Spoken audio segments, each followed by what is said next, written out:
Hi welcome back to my YouTube channel. നമ്മൾ ഇന്ന് ഉണ്ടാക്കാൻ പോകുന്നത് ചിക്കൻ ഫ്രൈ ആണ് കേട്ടോ. തനി നാടൻ ചിക്കൻ ഫ്രൈ. നമുക്ക് അതിനാവശ്യമായിട്ടുള്ളത് ഇഞ്ചിയും വെളുത്തുള്ളിയും ചതക്കിയതും പിന്നെ മല്ലിപ്പൊടി എടുത്തിട്ടുണ്ട് കേട്ടോ. അതിനുശേഷം ഓപ്ഷണലാണ്, നിങ്ങൾക്ക് വേണമെങ്കിൽ 2 സ്പൂൺ കോൺഫ്ലവർ ചേർക്കാൻ, ഞാൻ ചേർത്തിട്ടുണ്ട് കേട്ടോ. അതിനുശേഷം മുളക് പൊടി ആവശ്യത്തിന് ഇട്ട് കൊടുക്കുന്നുണ്ട്.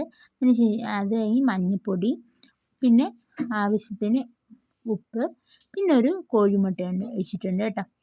അതിന് ശേഷം നമ്മൾ ഒരു നാരങ്ങ നീര് പിഴിഞ്ഞ് കൊടുക്കുന്നുണ്ട്. കുരുവൊന്നും ഇല്ലാണ്ടാണ് പിഴിഞ്ഞ് ചേർത്ത് കൊടുക്കുന്നുണ്ട്. അതിന് ശേഷം നമുക്ക് നല്ല മിക്സ് ചെയ്യാം. കട്ടയൊന്നും ഇല്ലാണ്ട് നല്ല മിക്സ് ചെയ്തെടുക്കണം കേട്ടോ.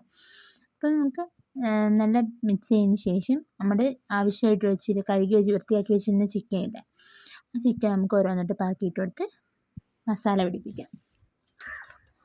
അതിനുശേഷം നമ്മൾ 1 മണിക്കൂർ റെസ്റ്റ് ചെയ്യാൻ വെച്ചിട്ടുണ്ടായിരുന്നു. അതിനുശേഷം ഒരു ചീഞ്ചട്ടി വെച്ച് അതിലേക്ക് നല്ല വെളിച്ചെണ്ണ ഒഴിച്ച് കൊടുക്കുന്നുണ്ട് കേട്ടോ. ഒന്ന് ചൂടായി വന്നിട്ടുണ്ട്.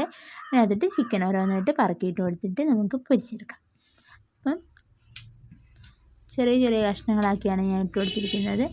അതുകൊണ്ട് തന്നെ വേഗം കഴിയും കേട്ടോ. പിന്നെ ഞാൻ കുറച്ച് കറിവേപ്പിലയും കൂടെ അതിന് മേലെ ഇട്ട് കൊടുത്തിട്ടുണ്ട്. അതിനൊരു ഫ്ലേവർ വേറെ തന്നെയല്ലേ. അപ്പോഴത്തേന് ഞാൻ എല്ലാം തിരിച്ചിട്ട് കൊടുക്കുന്നുണ്ട് കേട്ടോ.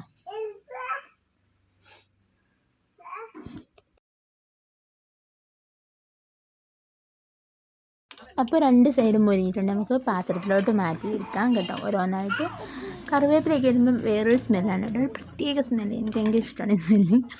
അപ്പോഴത്തേന് നമ്മൾ ഇതെല്ലാം ഓരോന്നായിട്ട് കോരിയെടുത്തിട്ട് നമുക്ക് ബാക്കി കൂടെ അതുപോലെ പൊരിച്ചെടുക്കാമേ. മൊത്തം പൊരിച്ചെടുത്തിട്ടുണ്ട്. അവസാനത്തെ ഇങ്ങനെയാണ്, അടിപൊളിയായിട്ടുണ്ട്. അപ്പോൾ നിങ്ങൾ നമ്മുടെ ചാനൽ സബ്സ്ക്രൈബ് ചെയ്യാനും ചാനൽ ലൈക്ക് ചെയ്യാനും ഷെയർ ചെയ്യാനും മറക്കണ്ട കേട്ടോ. അപ്പം ബൈ.